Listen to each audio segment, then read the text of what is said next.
Hello, welcome to modern classes. आज हम लोग इसमें परसेंटेज का सेकंड वीडियो देख रहे हैं और इसमें टाइप वाइज अब पढ़ना चालू कर रहे हैं। पहले हम इससे पहले वाले वीडियो में बेसिक को बता चुके हैं, जिसमें कि साधारण परसेंटेज वगैरह कैसे ज्ञात किया जाता है, चाहे कोई किसी का कितना परसेंट है, चाहे किसी का कितना परसेंट दिया हो, यानी किसी का कुछ परसेंट दिया हो तो उसका 100% मान कितना होगा, उसका पूरा मान क्या होगा। ये सब हम लोग पिछले वीडियो में पढ़ चुके हैं। उसका लिंक आप लोग को डिस्क्रिप्शन बॉक्स में मिल जाएगा, उसे आप जाके देख लीजिए पहले, उसके बाद इसको देखना चालू कीजिएगा तो ज़्यादा बेहतर होगा। और इसमें थोड़ा सा हम लोग ध्यान से देखते हैं कि जो मुख्य इसमें पढ़ने जा रहे हैं प्रतिशत कमी पर आधारित प्रश्न, तो इसमें इसको पढ़ने से पहले थोड़ा सा हम कुछ एक्स्ट्रा चीज़ जान लेते हैं। जैसे कभी भी किसी भी संख्या को हम तो जानते हैं वास्तविक उसका मान 100% होता है। वास्तविक मान यानी पूरा मान 100% होता है। तो जब भी कभी किसी भी संख्या को 20% बढ़ाने की बात कहा जाता है तो हम मान लेंगे कि वह 120% हो जाएगा। 20% बढ़ेगा तो 120% हो जाएगा, यानी कि 100 से वह 120 हो गया। कभी भी किसी संख्या को या किसी वस्तु के दाम को या कुछ भी घटाने के विषय में कहा जाए, मान लीजिए वो 5% घटाने के विषय में कह रहा है कि उसका दाम 5% घट जाता है, तो इसका अर्थ है कि वह 95% हो जाता है। इस बात को ध्यान रखिएगा, बहुत इंपॉर्टेंट है। इसी से रिलेटेड हम लोग पूरे सवाल को हल कर लेंगे। इसमें ध्यान यही देना है कि जब भी किसी को बढ़ाया जाता है तो उसको हम 100 में जितना परसेंट बढ़ाया जाता है उसको हम जोड़ देंगे। जब उसमें घटाया जाता है तो उस पीरियड में ध्यान देंगे कि जितना परसेंट घटाया जा रहा होगा, यानी कि कोई भी संख्या में वह 20% घट जाता है या 30% मान लेते हैं घट जाता है, तो इसका अर्थ है कि वह 70% हो जाता है। चलिए इसी बात को ध्यान में रखते हुए हम लोग पहले क्वेश्चन को देखते हैं। सीता की आय गीता से 10% कम है। सीता की आय गीता से 10% कम है। बताइए गीता की आय सीता से कितना प्रतिशत अधिक है। तो बहुत नॉर्मल सवाल है, ध्यान दीजिएगा। सीता को हम लोग यस मान लेते हैं और गीता को जी मान लेते हैं। तो बोल रहा है कि सीता की आय गीता से 10% कम है। तो सीता की जो आय है गीता से जी से 10% कम है, यानी कि 10% कम का अर्थ है कि 90% है। सीधा सीधी बात। अब इसी चीज़ को वह उल्टा पूछ रहा है, इसी के विपरीत पूछ रहा है। तो बताइए कि गीता क्या है, यानी गीता को अकेले कह रहा है। जैसे सीता यहाँ अकेले है उसी तरह से अब गीता को अकेले कर दीजिए। गीता की आय सीता से कितना प्रतिशत अधिक है, यानी सीता के रिस्पेक्ट में प्रतिशत का बात कहा जा रहा है। तो वहाँ ध्यान देंगे, बस कुछ करना नहीं है। इसको मल्टीप्लाई करके 100/90 कर देंगे, इसको गुणा इसको भागा, बराबर गीता हो जाएगा। यानी जो गीता है वह सीता का 100/90 है। कभी भी जो इसको होता है, जो भिन्न के रूप में होता है, उसको परसेंटेज में बदलना तो बताए ही हैं पिछला वीडियो में। तो इसको परसेंटेज में चेंज कर सकते हैं, लेकिन बात यहाँ यह है कि कितना प्रतिशत अधिक है। तो हम बस ध्यान देंगे कि जो नीचे वाला होता है वह वास्तविक मान होता है, पहले ही बता चुके हैं। तो जो ऊपर में है वो कितना अधिक है, तो यहाँ से देखेंगे यहाँ तक की दूरी को, यानी 90 से वह 100 है ऊपर में, तो अर्थात कि ऊपर में 10 अधिक है। कितना में? 90 में। 90 में वह 10 अधिक है, तो बस वही मेरा जितना परसेंट यहाँ से आएगा वही हमारा सीता का उतना परसेंट गीता के बराबर हो जाएगा। अर्थात इसमें 100 से सिर्फ गुणा कर देंगे तो होगा क्या कि 100/9 हो जाएगा। तो इसका हो जाएगा 9 से 9 के 9 इस तरह से कटा के अपना 11×9 = 99, ऐसा 1/9%। यह हमारा सही आंसर होगा। उसी प्रकार से हम इसको देखते हैं। जैसे बोल रहा है इसमें चीनी का मूल्य 20% घट गया, यानी कि शुरू में चीनी का कुछ मूल्य रहा होगा, वो 20% घट गया। ज्ञात कीजिए उपभोक्ता पहले जितना व्यय में कितने प्रतिशत अधिक चीनी प्राप्त कर सकता है। तो ये भी उसी तरह से बनेगा कि चीनी का मूल्य मान लीजिए एक पहले का हम P मान लेते हैं और करेंट को C मान लेते हैं, C इस तरह से मान लेते हैं। तो जो बोल रहा है कि चीनी का मूल्य घट गया, यानी कि जो करेंट का मूल्य है वह घटा है, करेंट का मूल्य घट गया है। तो करेंट का मूल्य घटा है अर्थात कि चीनी का 20% घट गया, यानी कि जो चीनी का जो मूल्य है 20% घटा है। तो जाहिर सी बात है कि करेंट में 20% घटा है, यानी कि पहले वाले दाम में घटा होगा और घट के इस करेंट में आ गया होगा।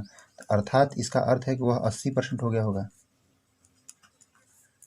तो मेरा करेंट हो गया, यानी यहाँ लिखते हैं इसको। तो अब बोल रहा है कि तो उतना ही उपभोक्ता में, यानी कि जितना उपभोक्ता पहले जितना व्यय करता था उतना ही में कितना प्रतिशत अधिक चीनी खरीद सकता है। बस जाहिर सी बात है, इसको नॉर्मल में हम कर देंगे कि पहले जितना ही वो खर्च करे तो करंट में क्या कर पाएगा, यानी करंट में कितना वह चीनी खर्च करना पड़ेगा उसको। सीधा सीधी बात है, 100 और बटा में 80 कर देंगे। देखेंगे यहाँ से क्या हो रहा है, 20 की अधिकता है। इसी 20 को हम परसेंटेज में चेंज करें तो क्या होगा, 20 बटा में 80 गुणे 100, यानी 80 के रिस्पेक्ट में 20 अधिक है। 20 चौके 80, 4 25, अर्थात 25% वो अधिक चीनी प्राप्त करेगा। मतलब व्यय क्या बोल रहे हैं, जितना व्यय में उपभोक्ता पहले जितना व्यय में कितना अधिक चीनी प्राप्त करेगा। तो जितना पहले खर्च करता था उतना ही में 25% अधिक चीनी खरीद पाएगा। यानी पहले यदि 100 रुपये में वह 1 kg खरीद रहा था तो अब क्या करेगा, 100 रुपये में 1.25 kg खरीदेगा, यानी उसका 25% अधिक खरीदेगा, अधिक प्राप्त कर सकेगा। यही चीज़ है। अब देखिए इसका हम लोग तीसरा नंबर सवाल देखते हैं। देखिए तीसरा नंबर हम लोग क्वेश्चन देखते हैं। ए की आय बी की आय से 50% कम है, तो बताइए कि बी की आय ए से कितना प्रतिशत अधिक है। तो इस तरह से भी इसमें भी क्या कर लेंगे, जो ए की आय है बी की आय से 50% कम है, तो बी की आय से 50% कम है, यानी कि जो पहले 100 था 50% कम है, यानी 50 माइनस करेंगे हम उसमें, यानी सिर्फ कितना बचा, 50% बचा। तो ए की आय 50%, यदि 20% कम होता तो हम 80/100 करते हैं, यदि 10% कम होता तो 90/100 करते। बस उसी तरह से उल्टा पूछ रहे हैं। तो बताइए कि बी की आय ए से कितना प्रतिशत अधिक है। तो बी की आय के विषय में कह रहा है तो बस डायरेक्ट कर दीजिए, इसको 100/50 कर दीजिए, ऊपर गुणा नीचे इसको भाग कर देंगे, फिर बराबर बी। अब यहाँ से सीधा से ध्यान देंगे, इसको कटा भी सकते हैं, यदि नहीं भी कटा रहे हैं तो भी बहुत आसान है। जैसे देखिए कटा लेते हैं, 5 दूना के 10। तो ध्यान दीजिएगा, ऊपर में 1 रहा और ऊपर में 2, नीचे में 1। तो 1 के रिस्पेक्ट में यह 2 है, यानी 1 के रिस्पेक्ट में 1 अधिक है। तो क्या हमसे पूछ रहा है कितना अधिक है, तो जो अधिक पूछ रहा है इसी चीज़ को, यानी 1 अधिक है किसके रिस्पेक्ट में, 1 के रिस्पेक्ट में, इसको परसेंटेज में चेंज करने के लिए 100 से गुणा कर देंगे। इस प्रकार हमें प्राप्त होगा 100%। यहाँ ध्यान दीजिएगा कि हम यहाँ से प्राप्त हुआ हमें क्या, कि बी की आय ए से 100% अधिक है। उसी तरह से देखिए चौथा नंबर हम लोग क्वेश्चन देखते हैं। कह रहा है क्या, दो राशियों के गुणनफल में एक राशि 30% कम हो जाती है, तो दूसरी राशि को कितना प्रतिशत बढ़ाया जाए कि गुणनफल शुद्ध प्राप्त हो। तो देखिए इसको भी उसी तरह से हम बना सकते हैं। मान लीजिए एक राशि ए है, दूसरा राशि बी है, तो जैसे कि हम ऐसे कर देंगे, एक राशि ए है तो ए क्या है, दूसरा उसका सिर्फ 70% है, मान लेते हैं। इस प्रकार से काम करेंगे तो आ जाएगा, हम आपको बेसिक से ही बताएंगे अभी तुरंत। तो ए ऐसे आ जाएगा, 100/70 हो जाएगा बराबर बी। इस तरह से कितना अधिक है, तो 30 अधिक है किसके रिस्पेक्ट में, 70 के रिस्पेक्ट में, फिर गुणे 100 कर देंगे। इस तरह से प्राप्त हमें होगा 300/7, यानी कि 7 चौक 28 हो जाएगा, हुआ 2, 7 दूना के 14, यानी 300/7 हो जाएगा, 7 चौक 28, 2 हो गया 0, 7 दूना के 14, फिर 6, 42 से ही कितना होगा, 6/7 होगा। तो इतना % अधिक होगा। हालांकि चलिए हम इस चीज़ को थोड़ा सा प्रैक्टिकली भी देखते हैं, इसको मान के देखते हैं। मान लीजिए कि मेरा एक संख्या ए है, दूसरा संख्या बी है। मान लेते हैं ए, कोई भी संख्या कितना हो लेके आप बनाने का कोशिश कीजिए, ज़रूर बन जाएगा। कोई भी संख्या, मान लीजिए ए को हम 100 ले लेते हैं, अब बी को हम ले लेते हैं 70। क्यों ऐसा लिए हैं इसके लिए हम बताएंगे कि जो बी है, ए है क्या है कि बोल रहा है कि दो राशियों के गुणनफल में एक राशि 30% कम हो जाती है, तो दूसरी राशि को कितना प्रतिशत बढ़ाना है। तो मान लीजिए एक राशि ए को हम मान लेते हैं, इसको हम 30% कम करते हैं। तो जब 30% कम करेंगे तो ये हो जाएगा क्या हो जाएगा, ये 100 है तो हो जाएगा 70, 30% कम हो जाता है। तो बोला दूसरे को कितना बढ़ाएंगे कि इनका गुणनफल शुद्ध प्राप्त हो, यानी जो पहले गुणनफल प्राप्त हो रहा था वही प्राप्त हो।